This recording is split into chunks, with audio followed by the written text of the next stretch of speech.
Law enforcement officials and faith leaders regularly come together to collaborate on building the safest and strongest communities in America. And this past weekend, millions joined together for Faith in Blue Weekend to continue that yearly tradition. And joining us now to discuss is Loudoun County Sheriff Mike Chapman, who was reelected to a fourth term and also selected as the 2023 Sheriff of the Year. Always great to see you, sir. Thanks for joining us. Great to be with you, Jeff.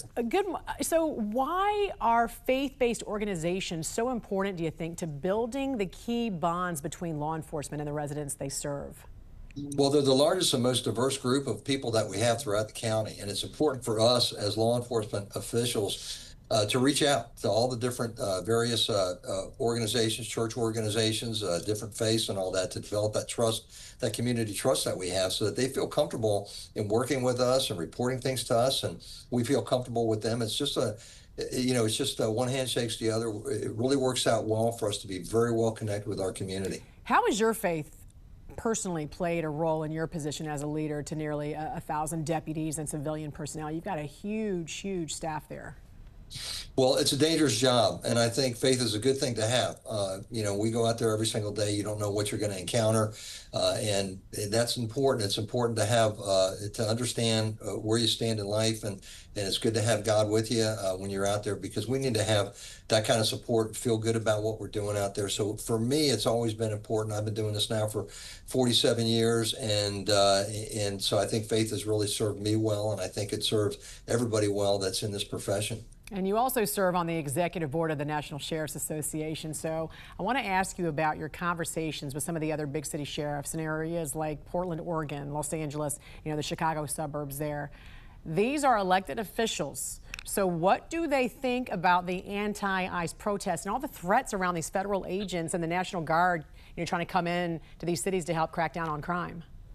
Well, it's a difficult position to be in because, mostly in the big cities, what you have are police departments and police chiefs, and the police chiefs are answering to politicians that may not be in sync with what's going on with the federal. Because they're selected by the mayor. That's why, not by the people. They're selected by the mayor. That's right. As elected officials, we have a lot more latitude in doing what we're doing locally, and it really kind of depends on where you're at in the country and what kind of challenges that you're facing out there. That really comes down to the individual sheriff's office and how they perceive the problem and going out there. I think it's important that we, and I've always felt this way, and having formerly been a federal agent with the Drug Enforcement Administration, I've always felt that it's important for us to work across the board with all of our counterparts. We're all part of the same mission. Our mission is to try to keep our community safe, and that's what we want to do. So I think it's important that we engage. And certainly, with the challenges that are being faced now with the federal counterparts being in these big cities, if people are in danger and they can't get the support that they need from the local police, from the city police, it's important that I think sheriffs engage and help out in any way that they can.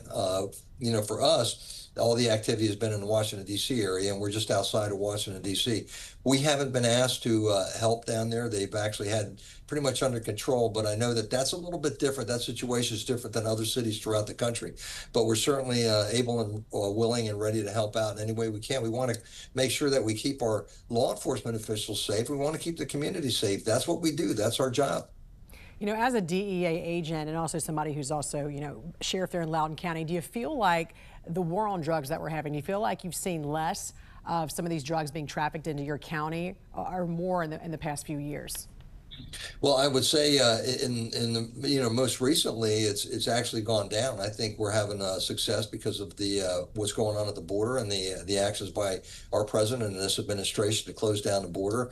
That really is the biggest entry point for drugs coming into this country. We want to make sure that whatever we can do to stop it from coming into this country, that's step one. The other step is to educate our people and make sure that they understand the dangers of consuming these drugs and the death that's associated with them, and just the hardship that it puts on families just across the board. It's just a no-win situation. So we're seeing, I think, a decline in that, and I think it all has to do with a new attitude and a new direction with this administration to really clamp down and hold these criminals accountable. I think that's extremely important. And finally, very quickly, in your home state of Virginia, the Democratic candidate running for Attorney General Jay Jones sent text messages envisioning the murder of a Republican lawmaker and his children, as well as allegedly suggesting law enforcement officers need to be killed so there would be less police killings.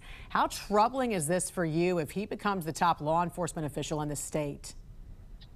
That would be a disaster, quite frankly. He's unqualified for the job to do that, make those kinds of comments. To think him is bad enough, but then to put it in writing and send it around is even worse. I mean, I tell you what, I can't believe anybody that was either in elected office or is thinking about elected office would do such a thing. I mean, it's important that he would do such a thing. And if he's elected as a top cop, that really hurts us across the Commonwealth of Virginia. I mean, that would be a disaster for us, and I sure hope it doesn't happen. We have a great Attorney General already in place. I hope he gets reelected because we have a great relationship with him. He supports law enforcement. We support him. It's one hand shakes the other. We're doing very, very well throughout the Commonwealth of Virginia, and we hope to keep it going in that direction. Loudoun County Sheriff Mike Chapman, always a pleasure. Thanks for joining us. God bless you. Thank you. My pleasure.